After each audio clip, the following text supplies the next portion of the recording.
Selamat pagi pemirsa, semangat pagi. Apa kabar Anda di hari ini? Senang sekali berita Papua hari ini dapat kembali menjumpai Anda bersama saya, Cynthia Delima. Sejumlah informasi penting dan menarik akan kami hadirkan untuk Anda. Berikut 3 di antaranya.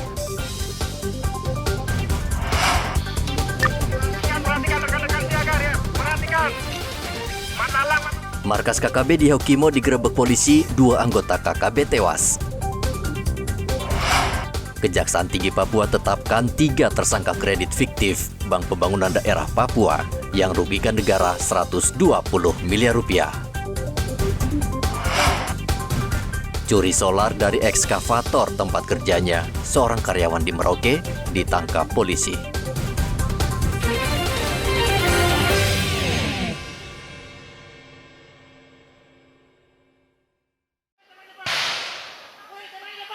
Teman depan. Jangan nembak di situ. Polisi dari Polres Yaukimo bersama Satgas Damai Kartens dan Brimob menggerebek markas kelompok kriminal bersenjata Yaukimo di tengah hutan. Penggerebekan dilakukan setelah sehari sebelumnya KKB menyerang pos BKO Brimob. Aparat sebelumnya sudah mendapat informasi dari anggota KKB yang ditangkap saat penyerangan ke posko Brimob. Namun saat penggerebekan, tim gabungan mendapatkan perlawanan sehingga sempat terjadi baku tembak dengan kelompok bersenjata selama kurang lebih 1 jam. Dalam kontak tembak, tim gabungan berhasil menembak mati 2 anggota KKB di lokasi kejadian. Kedua jenazah dibawa ke RSUD DKI untuk divisum dan diidentifikasi. 1 personel Brimob Baratu Jogianus Riko terluka akibat terkena tembakan pada bagian paha sebelah kiri. Di markas KKB, polisi menemukan sejumlah barang bukti, di antaranya 6 pucuk senjata api rakitan, 60 peluru, anak panah, dan parang. Pasca penyerangan terhadap pos Brimob pada hari Selasa tanggal 1 Agustus 2023, personil gabungan dari Polres Yaukimo, Satgas Damai Karten, dan Brimob Amanusa melakukan penyisiran di seputaran kota DKI. Hasil penyisiran telah mengamankan 1 orang yang diduga anggota KKB wilayah Yaukimo berinisial AS di wilayah Komplek Pasar Baru, Kota DKI. Dari hasil penyelidikan terhadap AS didapatkan informasi bahwa yang bersangkutan mengetahui kedua pelaku penyerangan pos Brimob dan lokasi keberadaan mereka. Personil gabungan melakukan penyergapan dan terjadi kontak tembak di lokasi persembunyian KKB di dalam hutan di belakang kantor Bupati Yaukimo. Polisi berhasil melumpuhkan kedua orang KKB dan setelah dilakukan olah TKP, selanjutnya kedua KKB tersebut dibawa ke RSUD DKI untuk divisum dan diidentifikasi guna mengetahui identitas mereka. Akibat kontak tembak tersebut, 1 personil Satgas Amanusa atas nama Bribtu Jogianus Riko mengalami luka tembak di bagian paha sebelah kiri dalam keadaan sadar dan saat ini dalam perawatan di RSUD DKI. Polres Yaukimo dan Satgas Damai Kartens saat ini masih melakukan penyelidikan untuk mengungkap jaringan KKB Yaukimo. Igobat Momolin melaporkan dari Yaukimo, Papua Pegunungan.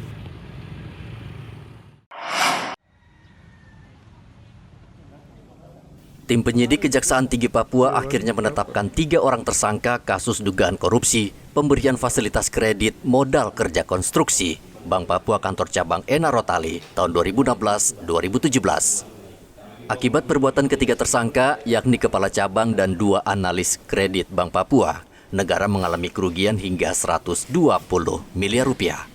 Asisten Tindak Pidana Khusus Kejati Papua Sutrisno Margi Utomo mengatakan, tersangka RL yang juga menjabat sebagai Kepala Departemen Kredit telah menandatangani 47 kredit modal kerja konstruksi. Padahal persyaratan dokumen debitur belum lengkap dan jaminan yang dijadikan dasar peminjaman ternyata fiktif.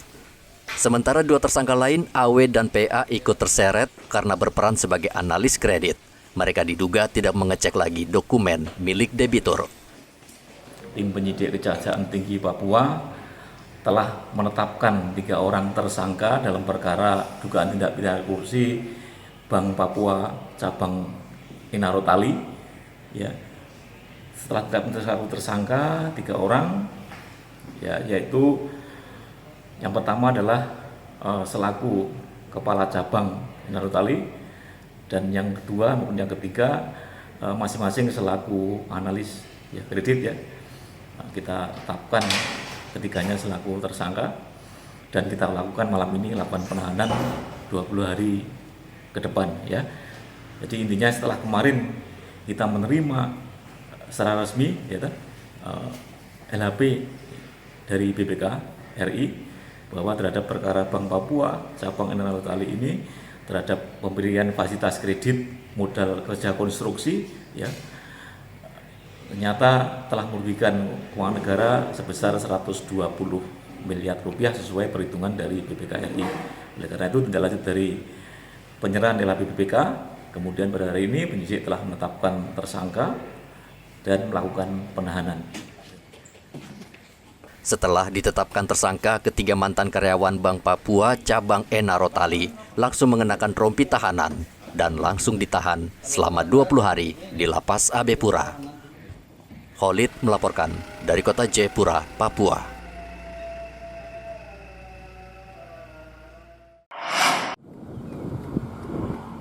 Polres Merauke Rabu kemarin menangkap seorang operator bernama Kaitanus yang nekat mencuri solar dari kendaraan ekskavator milik perusahaan perkebunan tempat ia bekerja. Polisi menyita 6 jeriken yang berisi solar dengan total 180 liter.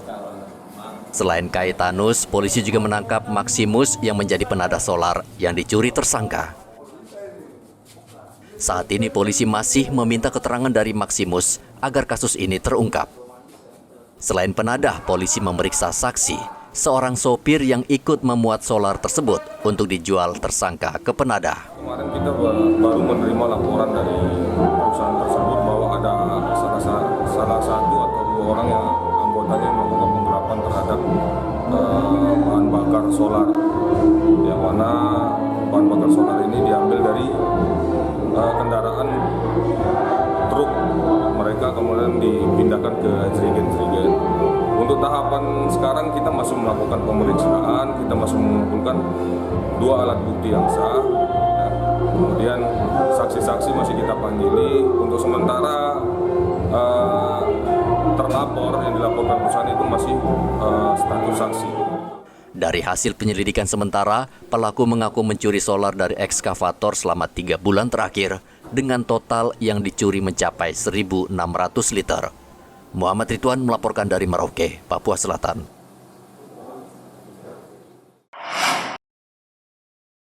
Jumlah anggota Polri saat ini tidak sebanding dengan luas wilayah Merauke di Provinsi Papua Selatan.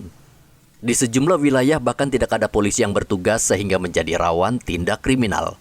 Oleh karena itu Polres Merauke membutuhkan banyak polisi untuk ditempatkan di sejumlah wilayah untuk melayani warga. Saat ini di Merauke terdapat 197 kampung dan menurut Kapolres Merauke AKBP Sandi Sultan, setidaknya dibutuhkan 800 polisi untuk melayani Kamtipmas di seluruh kampung. Sementara saat ini Polres Merauke hanya memiliki 634 polisi. Kalau untuk dihitung jumlah dari luas wilayah daripada Polres Kabupaten Merauke, ini jumlah Polres Merauke sekarang sudah 625, tambah 9 berarti 634. Ya, jadi itu masih kurang.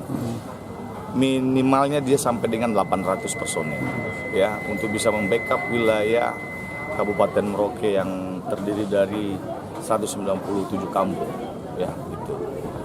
Itu mungkin. Kita ini di Kabupaten Merauke kan sudah masuk wilayah Papua Selatan. Upaya-upaya itu sementara ini masih diusahakan oleh Bapak Kapolda beserta jajaran senior-senior kami yang ada di Polda, dalam hal ini sumber daya manusia, untuk bisa mengupayakan kebutuhan personil di jajaran Polres-Polres wilayah Papua Selatan. Ya, itu masih banyak yang dibutuhkan, baik itu di Polres Merauke, MAPI, Asmat, ya Bopendigul itu masih banyak yang dibutuhkan. Cuman memang kualitas yang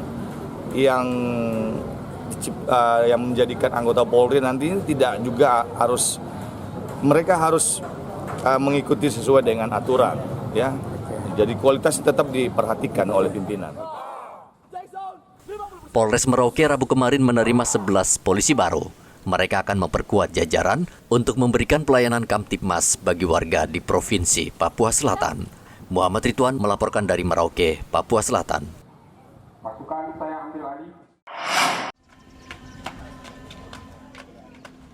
Ratusan umat Hindu di kota Jayapura merayakan Hari Raya Galungan di Pura Agung Surya Buwana Skelen. Mereka membawa sesajen berupa kue, buah-buahan, dan jajanan untuk dipersembahkan kepada Yang Maha Kuasa. Pinandita Pura Agung Surya Buwana Skelen Jayapura Iwayan Wira Adyana mengatakan, Galungan merupakan hari kemenangan di mana kebenaran berhasil mengalahkan kejahatan. Galungan juga dimaknai sebagai bentuk hening atas kemakmuran dan kesejahteraan yang telah dilimpahkan Tuhan Yang Maha Esa. Semoga di Hari Raya Galungan ini kita sebagai umat Hindu, lebih khusus di kota Jayapura, bisa memaknai sebuah perayaan, ucap syukur kepada Tuhan, rasa bakti, angayu bahagia kehadapan Ide Sang Yang Widi Wasa. Hari ini saya memaknai Hari Raya Galungan yang begitu istimewa setelah adanya pandemi COVID-19. Umat Hindu bisa datang bersama-sama melaksanakan persembayangan itu. Di Hari Raya Galungan pada tanggal 2 Agustus tahun ini, kami umat Hindu bersama-sama tentu memaknai dengan sebuah kemenangan bangsa kita, kemerdekaan. Di dalam mengisi kemerdekaan, bagaimana SDM Hindu makin maju, semakin sukses, bagaimana kita meningkatkan kualitas diri umat Hindu. Ketua Parisada Hindu Dharma Indonesia Iko Mang Alit Wardana berpesan kepada umat untuk terus belajar mengendalikan keinginan sesuai yang diajarkan dalam agama. Mari kita melaksanakan ajaran Dharma dengan sebaik-baiknya dengan melakukan ajaran-ajarannya, yaitu berbakti dan memohon kepada Ide Sang Yang Widi Wasa, Tuhan Yang Maha Kuasa, sekiranya pada hari ini kita diberkati keselamatan, kesehatan, dan kemakmuran alam semesta. Sehingga alam semesta, kalau kita sudah yang kita kenal dengan Trihita Karana, hubungan yang harmonis antara Tuhan, antara manusia dengan manusia, dan alam semesta. Yang mana harapan kami alam ini dapat bersatu dan aman dan tentram, sehingga mudah-mudahan tidak terjadi bencana yang kita tidak harapkan. Karena dengan adanya persembahyangan bagi umat Hindu, kiranya alam menjadi tentram dan bersahabat dengan kita sekitar. Komang juga mengingatkan agar umat Hindu menahan emosi dan tidak terprovokasi menjelang pemilu 2024 karena akan merugikan diri sendiri. Dari kota Jayapura, Papua, Hendra melaporkan.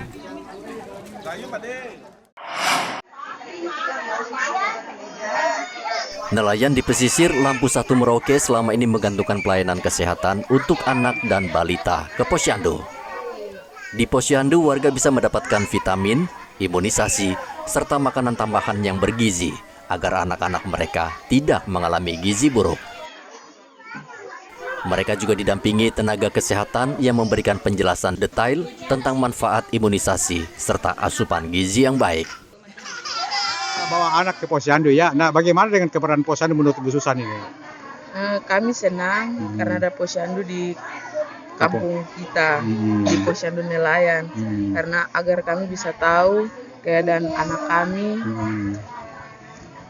sehat atau tidak ya. Sehat atau tidak. Dengan ada Posyandu di sini, kami bisa mengetahui bahwa anak kami sehat atau tidak. Ibu Susan, apa saja yang diberikan bayi Anda di Posyandu ini? Anak kami diberi vitamin dan diberi biskuit, makanan bergizi ya. Makanan bergizi. Posyandu merupakan ujung tombak masyarakat miskin atau tidak mampu yang membutuhkan pelayanan kesehatan khususnya bagi anak dan balita. Muhammad Ridwan melaporkan dari Merauke, Papua Selatan.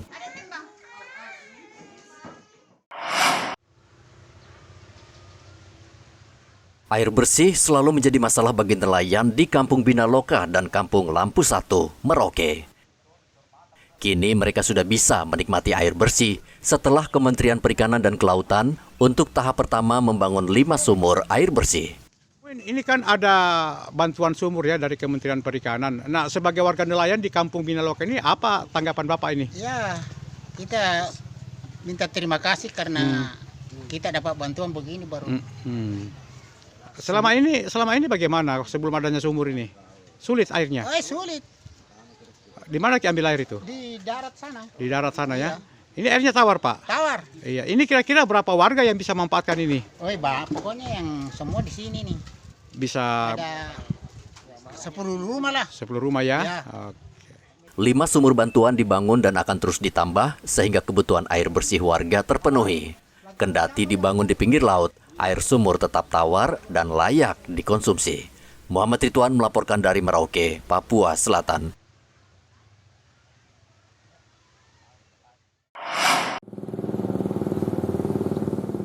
Pom mini di Merauke saat ini menjamur. Namun keberadaannya menuai sejumlah masalah, mulai dari lokasi di permukiman padat hingga soal perizinan yang tidak jelas. Belakangan masalah pom bensin mini bertambah. Ternyata banyak pom bensin mini malah menjual BBM bersubsidi jenis Pertalite yang notabene hanya SPBU yang diberi hak untuk menjual. Polres Merauke berjanji akan menindak pom mini karena mereka harus membeli Pertalite dengan harga Pertamax. Kapolres Merauke AKBP Sandi Sultan akan menurunkan anggotanya mengecek satu persatu pom bensin mini di Merauke yang nakal menjual BBM jenis Pertalite. Saya coba cross-check melalui jajaran Intel serta jajaran Polsek. Seperti apa? Apakah mereka ada izin dari pemerintah daerah, kemudian penggunaan daripada BBM atau mendapatkan BBM itu dari Pertamina atau dari mana? Saya coba cross-check nanti ya. Kalau memang itu tidak ada aturannya ataupun juga menyalahi daripada aturan, ya jelas tidak bisa. Ya, ini saya himbau kepada masyarakat untuk subsidi itu ditempatkan ada memang di SPBU yang sudah ditetapkan oleh pemerintah daerah. Dan pemerintah daerah bersama Polri serta TNI beberapa waktu yang lalu sudah ada koordinasi terkait dengan peruntukan subsidi untuk BBM. Ya, baik itu solar maupun Pertamax ya atau Pertalite. Itu Pertamax ya, itu. Jadi sudah ada penentuan wilayah-wilayah daripada subsidi BBM ini. Nah, itu saya minta Pertamina juga bisa mentaati apa kesepakatan kita ya pada saat rapat tersebut. Menjamurnya pom bensin mini di Merauke tidak lepas dari persoalan BBM di Merauke yang kerap langka dan sulit didapat. Tidak mengherankan warga lebih memilih membeli BBM di pom bensin mini, walaupun mahal daripada harus antre berjam-jam di SPBU. Muhammad Ridwan melaporkan dari Merauke, Papua Selatan. Atas nama Kementerian Dalam Negeri, Provinsi termuda Papua Barat Daya jadi provinsi pertama yang menggelar gerakan pembagian 10 juta bendera merah putih. Apel pembagian 10 juta bendera ini dilangsungkan di lapangan sepak bola Stadion Womdik, kilometer 16, Kota Sorong. Bendera nanti akan dibagikan ke seluruh wilayah di Papua Barat Daya. Salah satunya adalah Pulau Fani, yang merupakan pulau terluar. Gubernur Papua Barat Daya Muhammad Musaat memulai gerakan ini dengan memukul tifa, yang merupakan alat musik tradisional Papua. Tadi telah mencanangkan pembagian bendera merah putih ke seluruh Nusantara, 10 juta bendera, dan kita di Papua Barat Daya oleh Bapak Kiar dan Bapak Gubernur, dan ini kami juga sudah terima 1 kota, wali kota, dan 5 kabupaten kita sudah terima secara resmi, dan kita akan kibarkan merah putih di seluruh provinsi Papua Barat Daya. Pembagian 10 juta bendera merah putih dilaksanakan dalam rangka menyambut perayaan HUT RI. Setelah Papua Barat Daya, pembagian 10 juta bendera ini juga akan dilakukan seluruh provinsi di Indonesia. Topan melaporkan dari Kota Sorong, Papua Barat Daya. Pemirsa, berita yang baru saja Anda saksikan sekaligus menutup jumpa kita dalam Berita Papua pagi ini. Bersama kru yang bertugas, saya Cynthia Delima ucapkan terima kasih dan kami pamit undur diri. Selamat pagi, semangat pagi, dan wanyambe.